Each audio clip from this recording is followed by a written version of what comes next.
God, if this is what you want me to do, you're going to tell me to move. In the middle of one of the church services, God just said, I'm not holding you back no more. It's time to go. And I felt like I was betraying my family who were at the same church, my grandfather. But I went, no, I've got to do this for me. So I went and told the pastors I was leaving, that I was doing this for me. And I went, okay, God, this is for you. Before I even got to leave, my grandfather died. And I was like, what? And God just said, you wanted to release. You wanted to not feel that you were betraying people. Well, the one person you felt you were betraying the most is no longer there. He left it on his terms, but he's not there. And that's when I felt the full release that I can move on and just be me. I turned up to C3, like, sweet, I can do this, I'm here, just use me. Straight away jumped into the youth with Hannah and Dave, and absolutely loved it, but hated it at the same time because they threw me in front of them going, go for it. Especially like their first 6 months of them. The first term really was them just getting used to being married. So I'm like, okay, I can do this. Let's see if I can organise myself out of paper bag. Couldn't do very well, but I enjoyed it. And the youth kind of enjoyed themselves, which was really good. And most of them are still there now, so it's good. But as I started saying yes to things, I started then working with Ellen and helping out with the media side, and now I'm pretty much haven't left that sound booth very much. I'm either on media or on sound, but I just feel like that's where I'm meant to be. But so that was 2011 when I felt the first issues in August this year, so 5 years later, or 6 years later, I had God just go, okay, how much do you really want this? And I'm like, I want this. I'm sick of thinking, oh yeah, this is going to be my life from now on. But I would push through no matter what people say. You can't do this, you can't do that. I've done that my whole life. I've just gone, no, I'm doing it. Then all of a sudden my dad told me about this amazing supernatural healing conference that he was going to. And I was like, oh, well, that sounds really cool. He goes, oh yeah, and there's an open night you can come to as well. He goes, I just have to pay for you to go, but you can go. So I decided, yeah, why not? What harm could it be? Turned up there, I'm like, yep, one healing. I was thinking like a little healing, like because I was having issues with my big toe. So, yep, God, heal that. Because I forgot about my MS. I just went, nah, that's just became an everyday thing for me. I went, it's just something I have to deal with. But the thing is Maldonado had it that he wasn't the one praying for you. We had the people around us pray for us. So I had my mum and one other lady pray for me, and next thing you know, I started feeling like my knees, because my knees were on the verge of just giving way on me. And then suddenly my knees suddenly had this strength again, and then the pressure behind my eyes disappeared. And I'm like, wait, what? What's going on? And God goes, you've waited this long for your healing. Here it is. So I ended up going up to the front and telling the conference, like they go through and they tell you what healing you had done. I ended up going up the front and saying what I was healed from. I was like, I was healed from my MS. I had Maldonado actually say on stage, that's the reason why he came. Every time he goes for a conference, God shows him one person. The one reason he's going, and that time round, it was me. He wanted to heal somebody with MS. And I was absolutely thankful for it. And they wanted proof, and I couldn't figure out how to say I had the proof because I'm like, oh yeah, the pressure behind my eyes, my knees don't hurt. I couldn't think of anything other than that. That night, as I was starting to doubt myself a little bit, my dad handed me a hot drink. Then it's when I suddenly realised how much I was deflecting how bad things had gotten.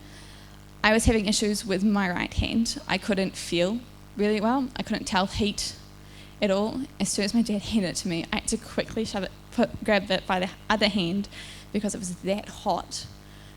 that I'm like, oh my gosh, because the pain sensation had been my connection to, oh, that's hot.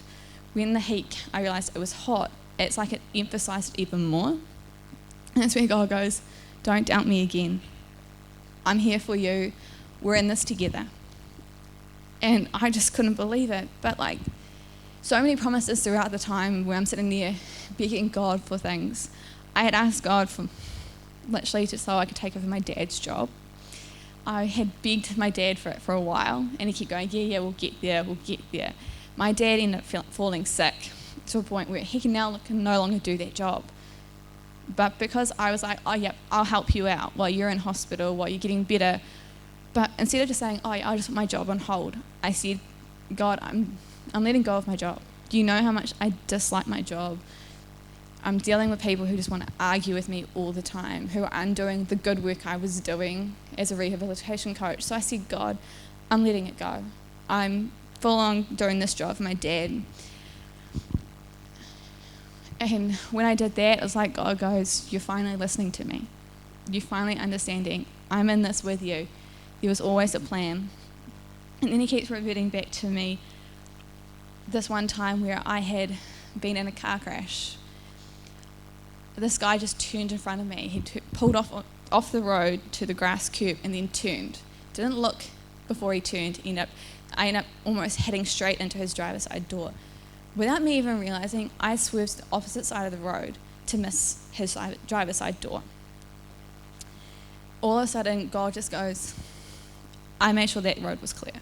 I made sure you lived, and I made sure the other guy did too. He goes, you have gone through so much, but so much more is to come. And then he goes, remember the fact you've been healed. Now you're going to give more healing out there.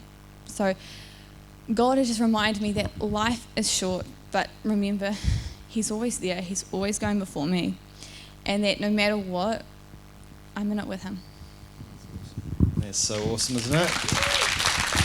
That's great. Thanks, Sarah. So we've gone over time, but I hope you don't mind with all these testimonies that have come out. I mean, isn't God amazing? And that sometimes we kind of go through life and we have all these issues and these problems come up, or what we want to happen that we're praying for never happens, and we get all despondent, and yet God's there, like Adam said, being your best friend, going, I'm still here. You know, he never leaves us. He never forsakes us. And we just got to give him glory for who he is. He's actually won the victory on the cross for us so we can spend eternity with him. This life is just a breath of a moment we spend with each other as a church, building ourselves up for Christ to come for his bride. That's it. That's what it's all about. What we get to do with the gifts and talents that God's given us is his gift back to us. And we've just got to put him first in everything. And so, I just pray that 2018, you decide to put Christ first in your life again. Or for some of us, the first time. And I can tell you right now, there'll be testimonies at the end of next year of yourself saying, I actually made that decision to put Christ first, and this is what happened in my year. God showed up. He'll show up in the very small things, but he can also heal MS. You know, he can do anything.